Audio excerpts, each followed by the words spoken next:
మూసీ సుందరీకరణ పేరుతోన ఒక హైడ్రామా ఆడుతున్నాడు.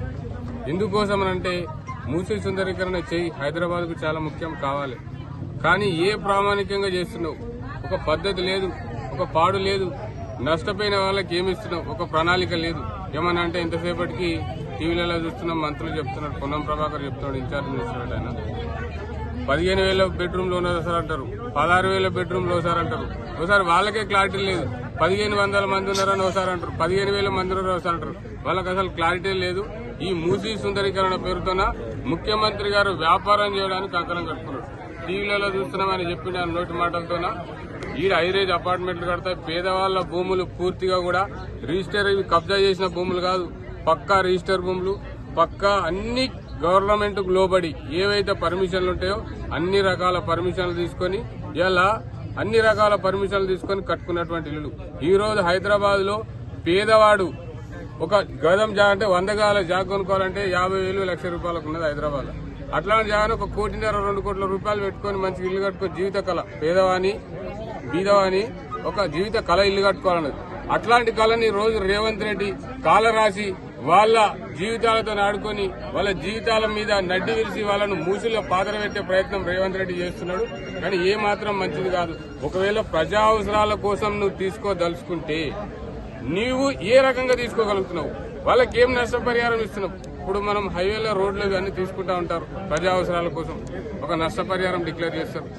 ఆడ గవర్నమెంట్ ఎగ్జాంపుల్ 50,000 గజం ఉంది అనుకోండి, గవర్నమెంట్ కు సంబంధించింది 1/4 అట్లా డిక్లేర్ చేసి వాళ్ళకి ఇబ్బంది కాకుండా వాళ్ళకి నష్టపరిహారం ఇచ్చి తీసుకుంటారు చెప్పి మొదలు. కానీ నువ్వు చేస్తున్నది ఏంటి? కనీసం ఇంటిమేషన్ లేదు. ఏ రకంగా నష్టపరిహారం ఇస్తావో డిక్లేర్ చేయలేదు. ఏం లేకుండా తీసుకుంటా అంటే రేవంత్ రెడ్డిని అడుగుతున్నాం, నీ అయ్య జాగిరే రభయం అనేది, నీ అయ్య జాగనా ఇది? నీ అయ్య కొనిపెట్టింది అయ్య. పేదవాడు కష్టం చేసి రూపాయి జమ చేసి పట్టా భూములు, రిజిస్ట్రేషన్ భూములు అన్ని గవర్నమెంట్ కు సంబంధించిన లోబడి పూర్తిగా కూడా పర్మిషన్లు తీసుకుని ఇల్లు కట్టుకుంటే నువ్వు ఇల్లు కొడతావు? ఎట్లా కొడతావు? నీ అయ్యే జాగిరా.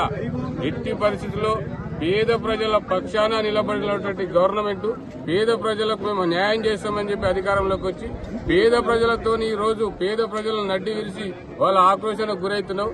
కాబట్టి నిన్ను ఖచ్చితంగా బొందబెట్టేటువంటి పరిస్థితి ఏర్పడుతుంది. ఈ పేద ప్రజల జోలికి వస్తే 100% ఇదే మూసిలో నిన్ను బొంద తీసి బొందలో పెడతారు. రేవంత్ రెడ్డి గారు అర్థం చేసుకో.